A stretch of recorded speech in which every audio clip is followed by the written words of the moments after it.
Oh, hey. Hey, thanks for meeting me here on such short notice. This place isn't bugged, is it? Bugged? Wait, Jamie, what's going on? It's just, you're my only lawyer friend, and I need your professional opinion. Do you see that brand new Hyundai Tucson out there? Yeah? That's all I paid for it. I think I need to get back to you on that. Do you know what you want? Yeah, I do now. Deal's so right, it almost feels wrong. Get the car or SUV you've always wanted, plus America's best warranty at the Hyundai Getaway Sales Event. The guilt is real, but so is the savings. Listen, I don't want to get in your business, but if that's all she paid for it, I'll have what she's having. It's a great day for a new Hyundai at the Hyundai Getaway Sales Event going on now. Get 0% APR for 60 months, plus 0 payments for 90 days on all Hyundai Palisade, Santa Fe, and Santa Fe hybrid models. And check out our other great deals at your Hyundai dealer today. Offer ends September 2nd. Call 562-314-4603 for details. You know that person in your life who just can't stand mayo? Call them traumatized. Call them closed-minded. We get it. They're stuck in their ways. But here's the thing. They just haven't tried Hellmann's flavored mayo. We're talking bold flavors that will flip even the biggest skeptics. Spicy mayo that adds the perfect kick to your burger. Garlic aioli that transforms ordinary fries into something extraordinary. Chipotle mayo that turns your basic wrap into a smoky sensation. So to all the mayo haters out there, yes, we're looking at you. It's time to eat your words. Because with mayo this flavorful, any hater is just a mayo lover waiting to be convinced. Hellmann's flavored mayo. Get ready to eat your words. The amazing Kate Casey. Welcome back for another episode of Reality Life with Kate Casey, and welcome back for this Saturday series episode. Today I'm joined by my friend Brian Howie, an award-winning director, producer, writer, and podcaster. He's the author of How to Find Love in 60 Seconds. He is the host and creator of the Great Love Debate World Tour, which since its premiere in 2014 has traveled to 117 cities across 11 countries with more than 400 live shows. Its companion podcast, The Great Love Debate with Brian Howie, has held the title of the world's #1 dating and relationship podcast since 2015. Time magazine even named him America's #1 dating enthusiast. Yet fittingly, he's still single. Now, in addition to his work as a writer and a host, he is the founder of PodPopuli. This is a full-service retail podcasting experience. And over the years, many of you have come to me with brilliant ideas for a podcast. His company guides you all the way from conception to monetization. And since its launch in 2020, they've produced more total episodes and more weekly podcasts than anybody in America. I'm talking they provide recording, producing, consulting, creative distribution, marketing service, etc.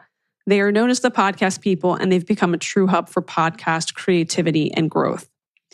In this episode, Brian shares the story of his career, chasing the meaning of love truly all over the world. But he also opens up about something much more personal. And if you've looked at my social media this week, you will know that we are looking for some answers because of his recent cancer diagnosis. Brian is facing a rare and aggressive disease called sclerosing epithelioid fibrosarcoma. And he's looking to connect with cancer researchers, medical experts, and anyone with experience navigating this illness. Now, I have to say, within hours of posting this on Sunday, I have had so many of you that have reached out, including someone in oncology at MD Anderson. We are so grateful, and please keep the messages coming. Together, we're going to talk about his work, his resilience, and the ways that community and connection matter most in the face of life's hardest challenges. Again, it is called sclerosing epithelioid fibrosarcoma.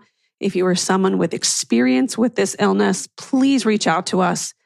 And again, thank you so much for just being such an incredible audience, such great listeners, so empathetic, so resourceful. I've really been encouraged and inspired by all of you this week. Here is my interview with my friend, Brian Howie. Brian Howie, I don't know if we've ever told this story before, but we go back, I'm going to go with 20 years now.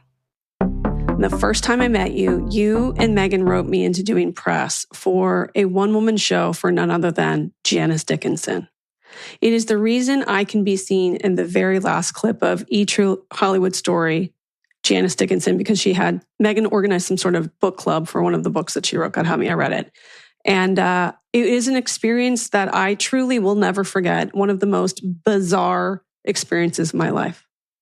It was called What Would Janice Do? Yes. It was at the El Rey Theater on Wilshire. And I remember the review the next day in the LA Times after opening night. It said, I believe at one point she forgot her life story. She sure did. It said at one point, I think she fell. She had about 9 costume changes to tell her story. It was quite the train wreck. You did an amazing job. There was a lot of people there. There was a lot of press there. No, I got CNN to come. CNN to come. And she forgot no joke. Her entire life story on screen. And remember, whenever I'd have to set up media opportunities, I had to email her daughter. That was a bizarre. I went from representing attorneys to helping you guys out, and I'm sending interview requests to a child for her mom to read. It was truly one of the strangest experiences of my life. I know. Janice was one of the strangest experiences of my life. And how did you even get that? Like, what happened with that? She did. You mean, how did I meet her? Yeah. She was in this whole project play. Came to be with like a one-woman show. Well, she was in my play in New York, my play called Pieces of Ass. I remember that had it. about a dozen off-Broadway, about a dozen beautiful women sort of telling their life stories. At every show, we had what we called a centerpiece. Janice came into New York to do that. She loved it so much. She said, I need to do this without all of the other people. You need to produce my one-woman show. I did that. We would go, but I had to spend a lot of time with her. I went to her volleyball games, where her daughter's volleyball games, and she would scream out, hey, I know you from AA. And I'm like, I believe that. Yes. There's a second A in that story. Or she would go up to a stranger and say, I have a meeting. Can you watch my kid? I like Whole Foods. Yes. And the person at Whole Foods would say, I don't even know your kid. And she goes, do you want me to be an unfit mother? And then suddenly some stranger at Whole, and I go, Janice, how can you just leave your kid with somebody? She goes, it's Whole Foods. I'm like, yeah, they're granola. They're going to be fine. Yeah. So that was an experience. And here we are 20 years later, maybe. Totally nuts. Well, tell the good people listening where you were originally from. I'm originally from New York. I lived in LA a long, long time. Neither of those places are normal places. Yes. I've spent a lot of time recently in places that are not New York and not Los Angeles. And I got to tell you this, I used to be hard on New York and Los Angeles because I thought it was full of phonies and bad people or whatever. There's bad people everywhere. Yeah. There's disingenuous people everywhere.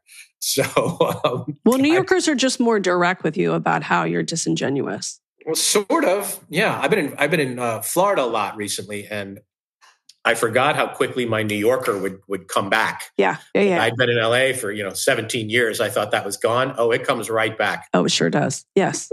I feel that deeply. Well, when you're growing up, are you thinking, I'm going to work in the entertainment industry? I'm going to be a writer? Like, what is the big dream? Okay. I grew up in an IBM household, which could not have been farther from the entertainment industry. My parents thought that only a dark suit, white shirt professional career was the only reasonable thing. And I had sort of a creative bend, and I would lock myself in my room and write short stories. And my parents were not encouraging. They were mad. They were like, this is a waste of your talent. You cannot be funny. You cannot. And I'm like, I want to be a writer. I want to write a great American novel. And they were disappointed. Like to this day, they believe that me going into the entertainment business is the reason they got no grandchildren out of me. They think that basically the entertainment business means that you are floating on a raft at the Playboy Mansion, right, and doing no serious work. Like they really never grasped it. They were always disappointed in it. And I always said, like, it's the hardest business in the world. And to make any kind of living in it and to survive in it and do it, like, they trust me, they were never proud, but it was always my dream that I wanted to write and direct and produce. And eventually, about 10 years ago, for lack of a better term, like you did, I became the talent as a podcaster and as a host of a live show. And but still to this day, I hear them in my head saying that I should have gone to law school. I should have landed on the moon. Yeah. Well, of the earlier experiences before you got into podcasting, like what did you enjoy most? Was there a job that stood out for you? Like I could do this for the rest of my life until you found podcasting. That's good. I love podcasting because I like the freedom of the medium. Yeah. Every other, I would write, I would direct and produce, I would do television. It was a little too collaborative for me. I liked theater. I liked the idea of putting on a show, but I wasn't like raised in theater. I wasn't a drama kid, so I kind of did things my way. It's life on the high wire. And then after, a long time doing various TV and live events, it kind of got to the point where it was either a feeling of relief or disaster. That sort of, we did it. Oh my God, that's so exciting. Kind of went away. It just became a job. Yeah. And I think at that point, I was sort of ready to take the microphone myself. I went to college initially. I thought I was going to be a sportscaster, which was sort of a palatable job to my parents for a little while. First day of school, first week of school, I got on the microphone at the college radio station where like maybe 12 people listened to it. I was so nervous. I had a panic attack. I just melted down. I gave up the dream week one and did not get back on a microphone until 10 years ago. Wow. It just overwhelmed me. And now I don't want to have any conversations that aren't on microphone. No, totally. Yeah. Well, I remember back in the day, you came across such gigantic personalities and you really did champion women's stories, which I always appreciated. Of the people that you met during that period of time, was there anybody that kind of stood out for you? Like, this person has such an interesting lens. They are unbelievably creative. They're going places, and anything like that. That's a good question. Somebody asked me a similar question to that the other day. Did I ever see, talent, or did I ever see something? What I always thought was, it's a lot easier to find somebody to love you than to somebody to believe in you. Wow. And what I noticed among, actors, actresses, whatever, is a lot of people had trouble believing in themselves. And a lot of that meant that they would go into show business because they got to hide behind a mask and a facade, where really, though, you had to have the confidence to audition, and you had the confidence to learn how to get rejection and to do all those kind of things. And the one that I remember dealing with, and she's a podcaster now too, is Jamie Lynn Sigler, Meadow Soprano. She's very open about her health struggles and whatever. And so I met her, 20 years ago. She was a young girl. She was on The Sopranos and she did my play. And, she was so open about who I am as a person. And I have eating disorders, and I struggle with identity, and I struggle with body image, and I struggle with a lot of these things, that getting into a career that is sort of built around that. I was like, this is a pretty ballsy young woman. And, she was great. Well, also, it makes sense that she would flourish in podcasting then, because it's a great medium for authenticity. Especially, I think it celebrates people as they get older, because long form shows like this, you have to have somebody who is interested, and also has a life well lived. Yeah. When we started podcasting, me and you back in the day, publicists used to be like, my client is not doing a podcast.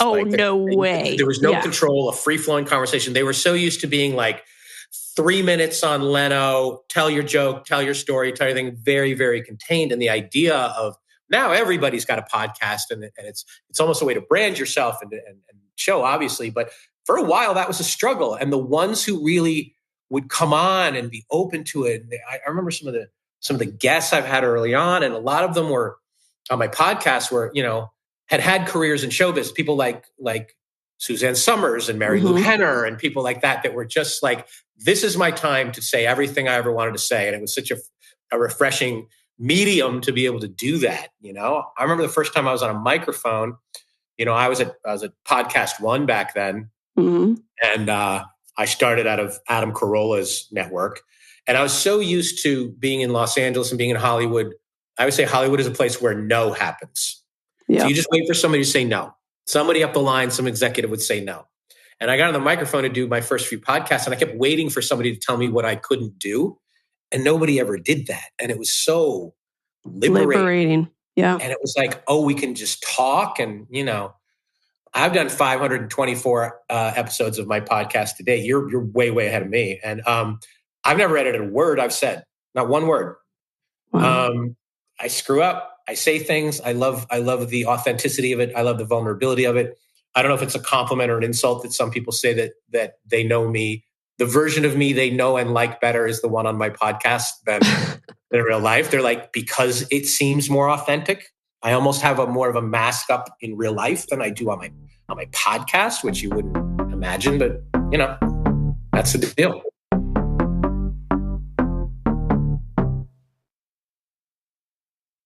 Searching for a romantic summer getaway? Escape with Rich Girl Summer, the new Audible original from Lily Chu. The exquisitely talented Philippa Sue returning to narrate her 5th Lily Chu title. This time, Philippa is joined by her real-life husband, Stephen Pasquale. Set in Toronto's wealthy cottage country, aka the Hamptons of Canada, Rich Girl Summer follows the story of Valerie, a down-on-her-luck event planner posing as a socialite's long-lost daughter, while piecing together the secrets surrounding a mysterious family and falling deeper and deeper in love with the impossibly hard-to-read and infuriatingly handsome family assistant, Nico. Caught between pretending to belong and unexpectedly finding where she truly fits in, Valerie learns her summer is about to get far more complicated than she ever planned. She's in over her head and head over heels. Listen to Rich Girl Summer now on Audible. Go to audible.com/richgirlsummer. Church's Smokehouse Chicken is back, and the block already knows what's up.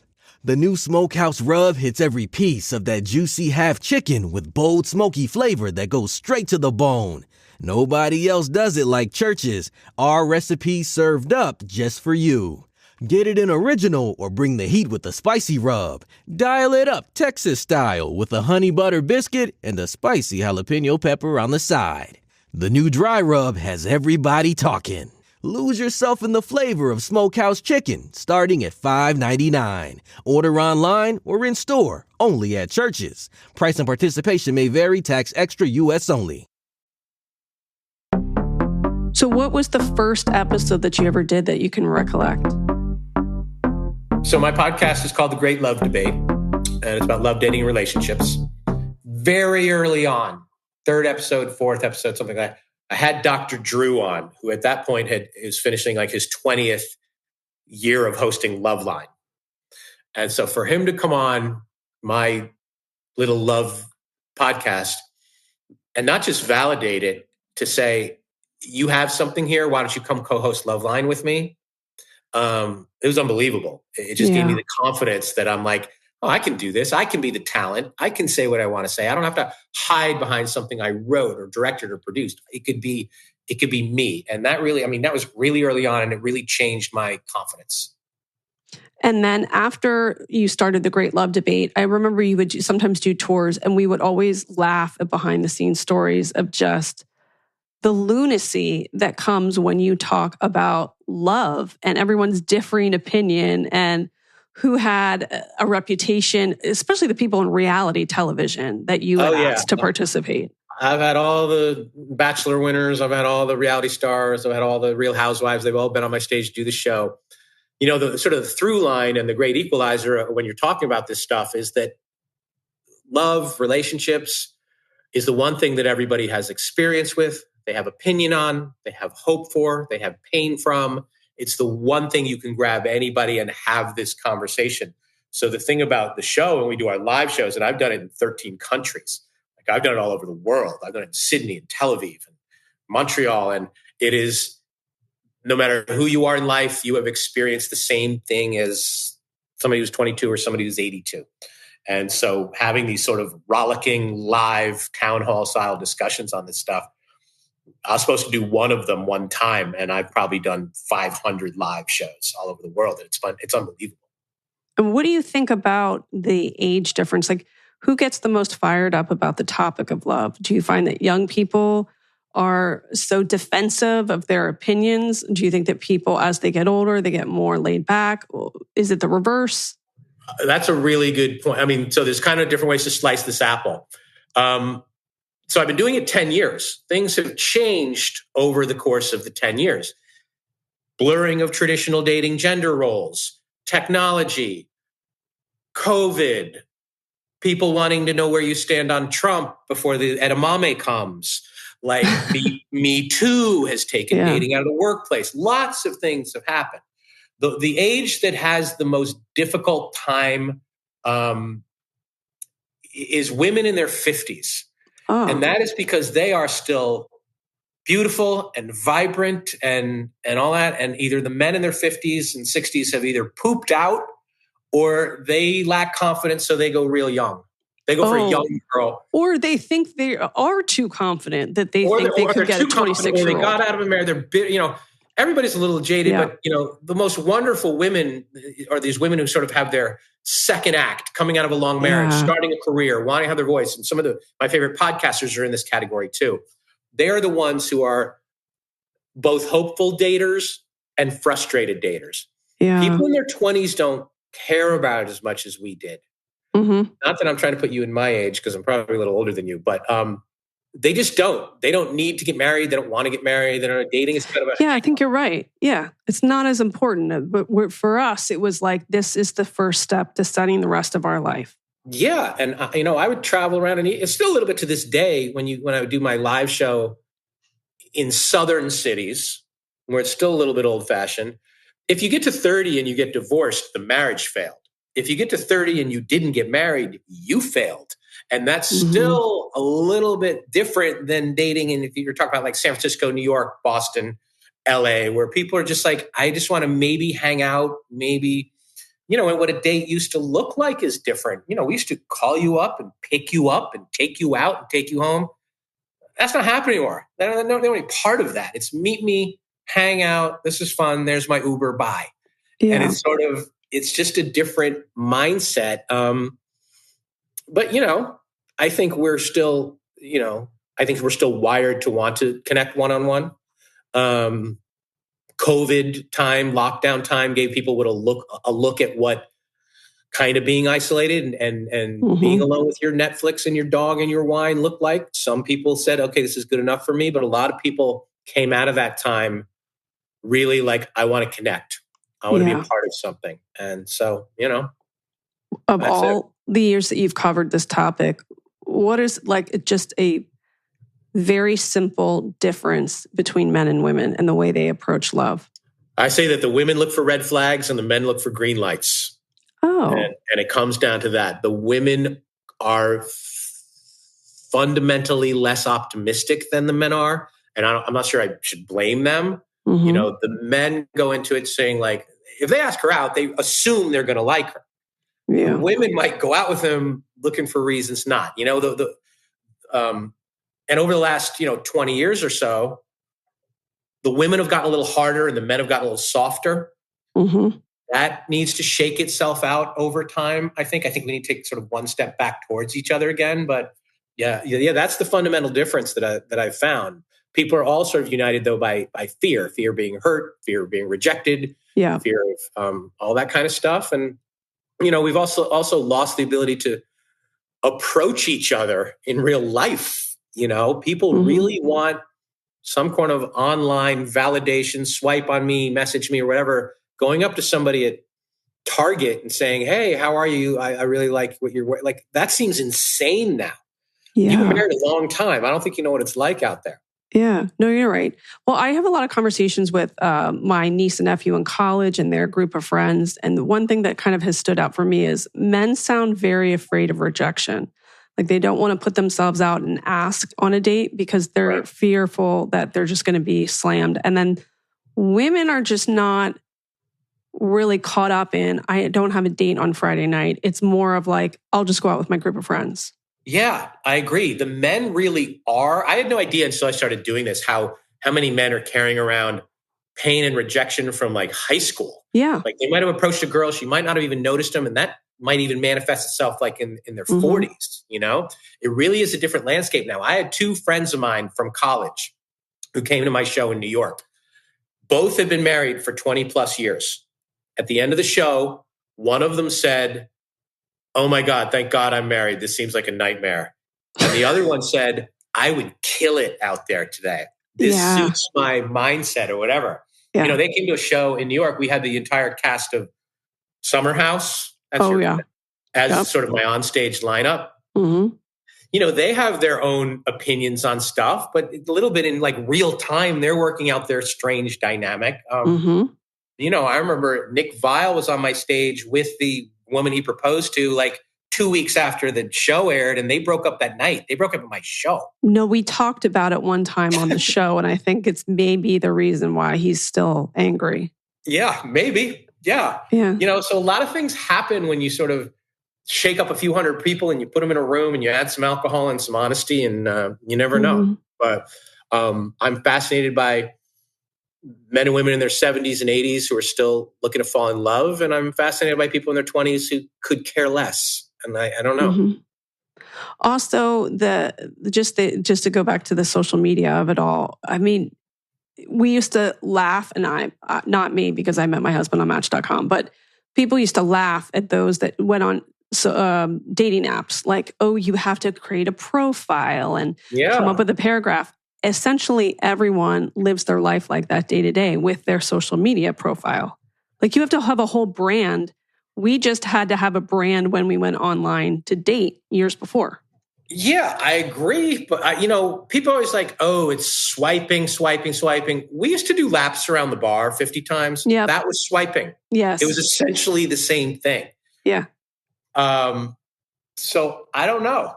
You know, I just think that people need to adjust. You know, people might get mad when I say this, but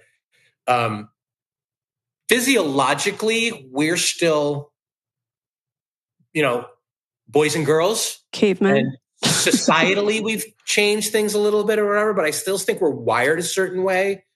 And I think it tends to work out when the guy asks out the girl and the guy picks her up and the guy pays the check. And I think statistically it does. Some people get mad that I say that. It just tends to work out, you know, a little bit better. So I don't know. Did you get burned out on love covering it so much? No, because there's so many layers to it. And, you know, I've evolved over the years. My opinion, I used to be very confident that I knew the way men thought because I remember. No, I really don't. I really probably knew more about women. Yeah. I just was wrong. And doing the Great Love Debate drove me to like therapy because I'm what am I not getting right? And going all over the world, like everybody wants to blame the city that they're in, you know? In Sydney, women in Sydney were like, these Australian men are such wimps. And I'm like, really? Because the American women think that they're like hot. Yeah. I did a show in Tel Aviv. All the Israeli girls, they wanted to date Palestinian guys and their moms wouldn't let them. Like there was a whole sort of nuance that the place that I went to do the show that I thought looked the most normal, surprisingly, where I saw the most young people out on dates together was Shanghai. Oh, okay. And I had to figure out why that was. Well, they have no Tinder. Oh. They have no Facebook. And they have no porn, or at least not easily acceptable. So the men and the women had to go back to a time when the technology wasn't involved in their stimuli and communication and literally go out. So you would see, it looked like the 1950s all over Shanghai where young men were on dates. Fascinating. Yeah. So then you go into this other part of your business, which is helping other people create the podcast, which is music to everyone's ears. Over the last, 5-6 years, I can't even tell you how many people I've sent to you because they say, I have an idea for it. So how did that come to be? Well, I was in Los Angeles, and when I started, there's probably, you have a nice little setup at your house, but I wanted a place to record my podcast. And I was like fighting, people who were more famous than me over like the 3 studios in LA where I could record.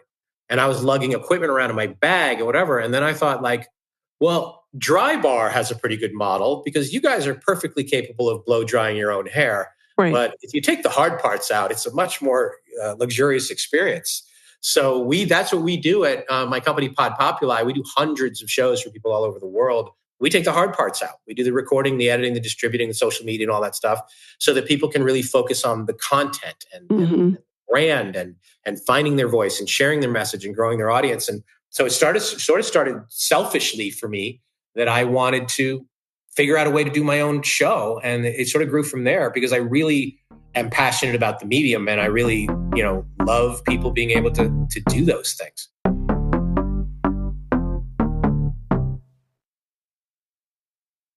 Is your AI built to work with your business's data?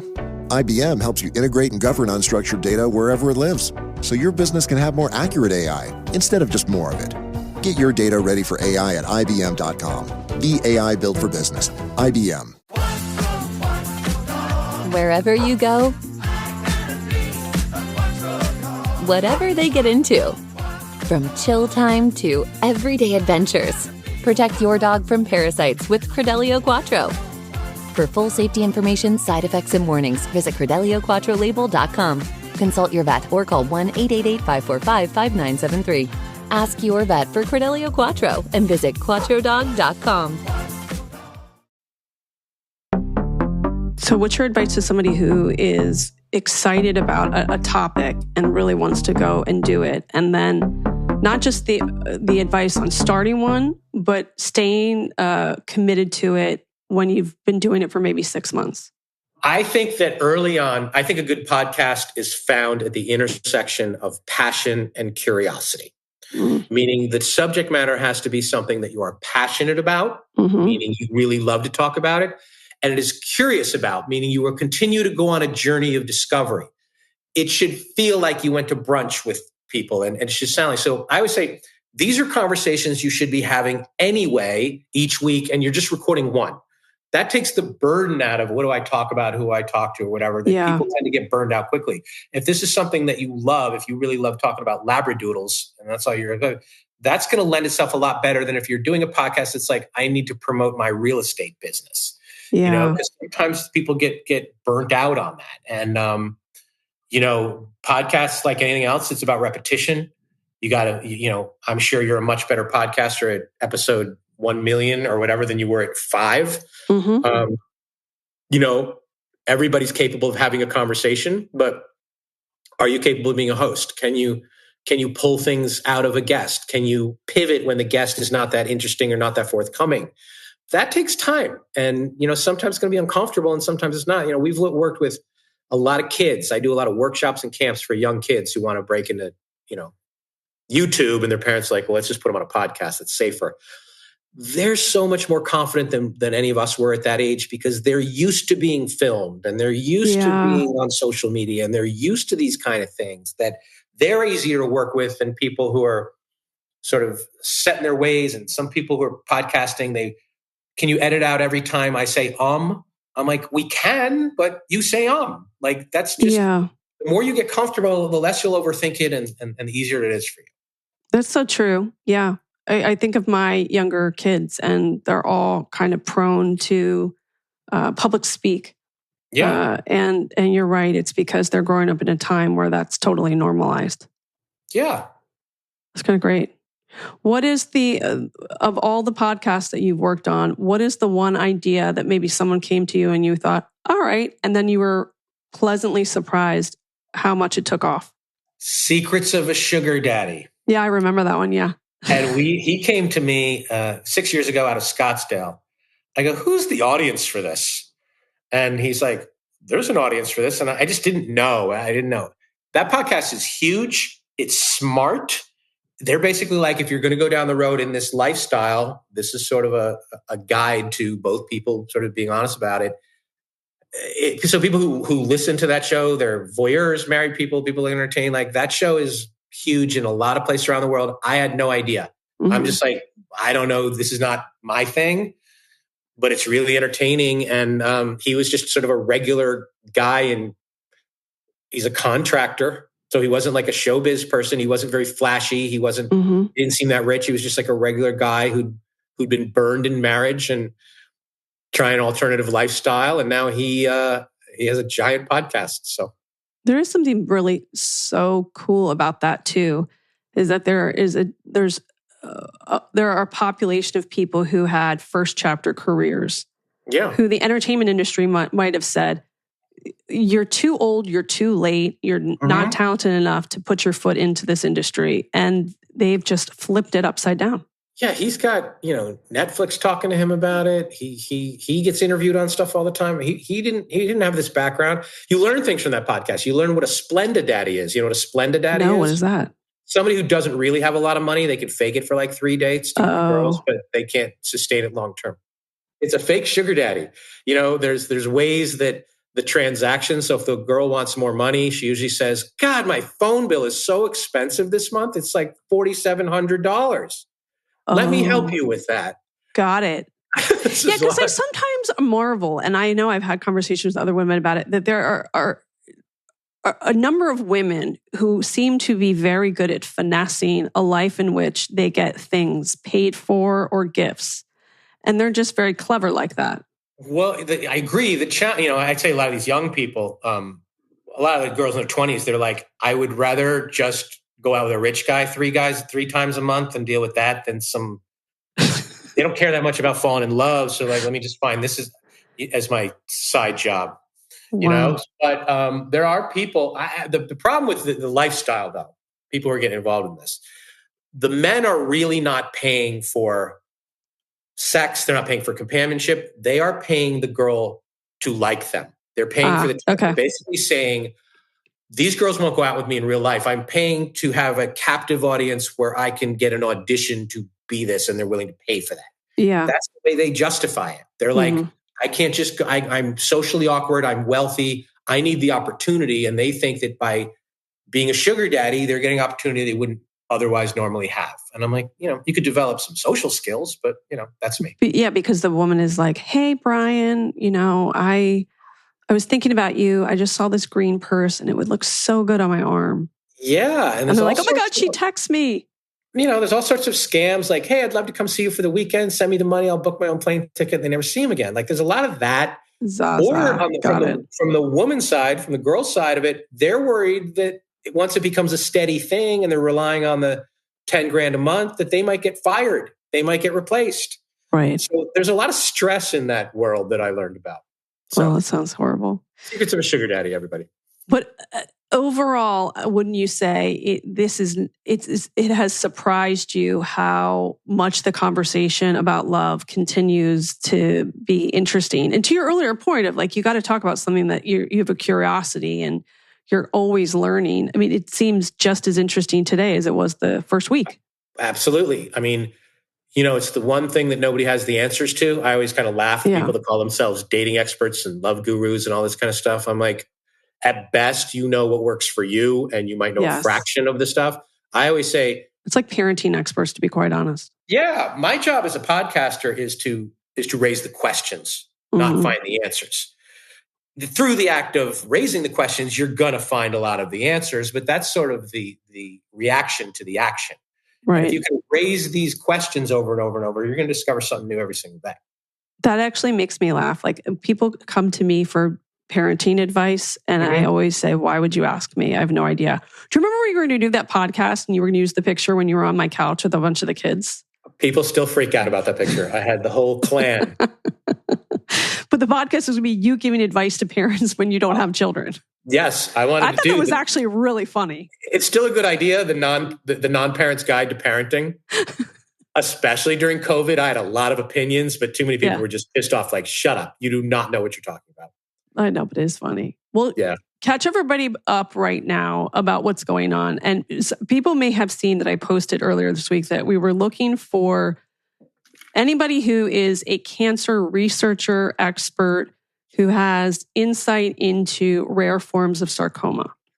Yeah, so not to be a downer here, but I was in a car accident 5 years ago.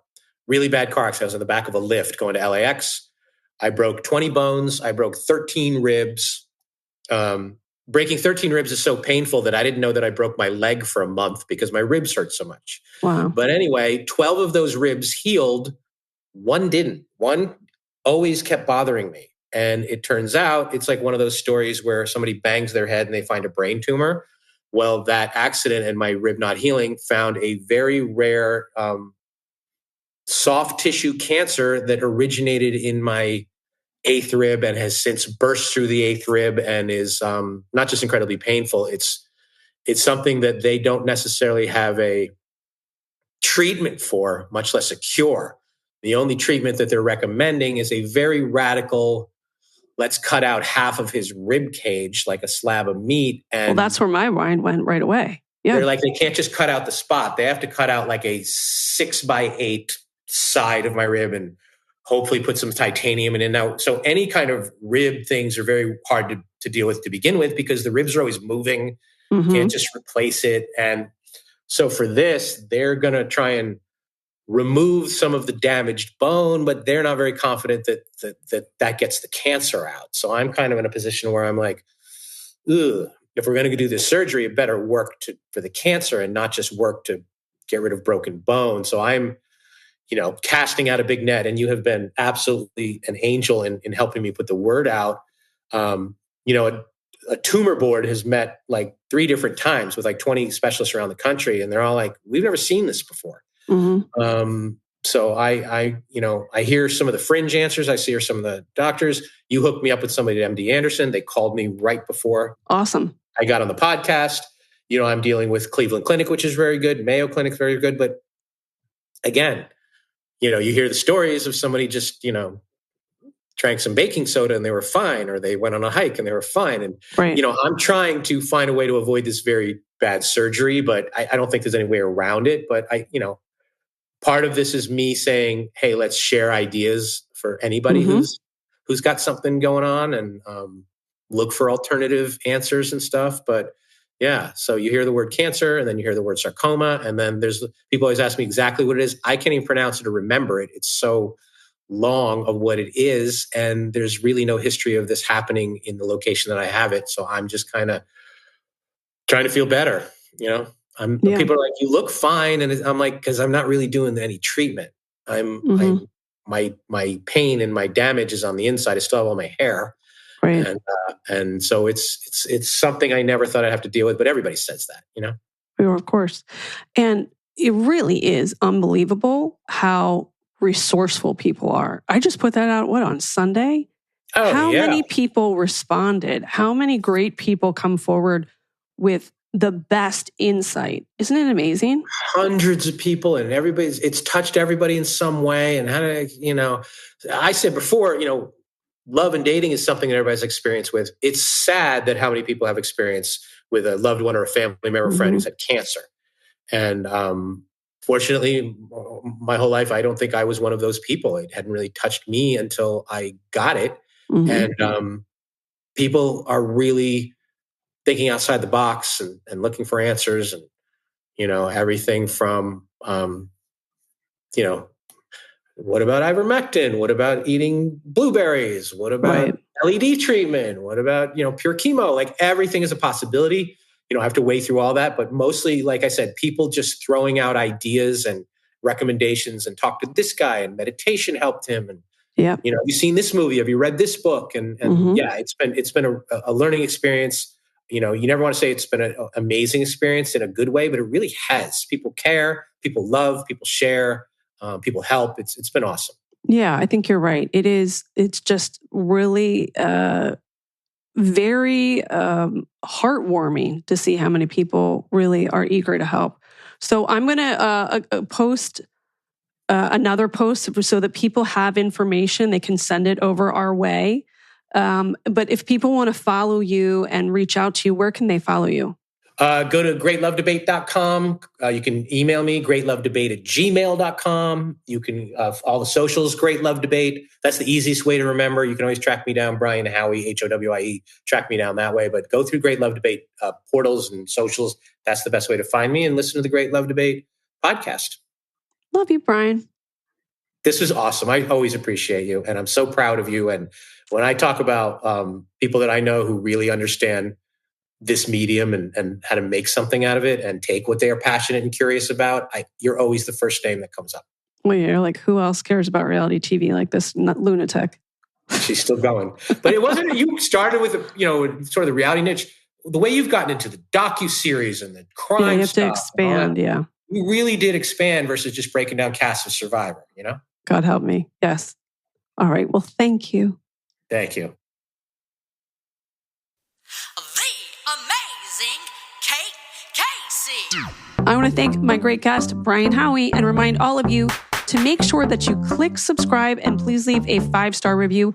Join the Facebook group Reality Life with Kate Casey, especially if you have some researchers, experts, people that you think will be helpful to Brian. Also, make sure you can get my What to Watch list every week by going to katecasey.substack.com. You can also get bonus episodes by going to Apple Podcast or Patreon at patreon.com/KCasey. And follow me on social media. I'm on Instagram at @KCaseyCA, TikTok, it's Kate Casey, and Twitter, Threads, and Blue Sky at @KCasey. Check back Monday for an all-new episode.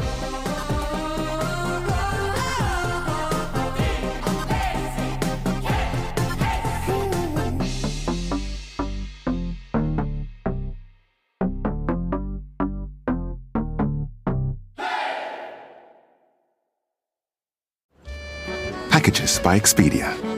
You were made to occasionally take the hard route to the top of the Eiffel Tower.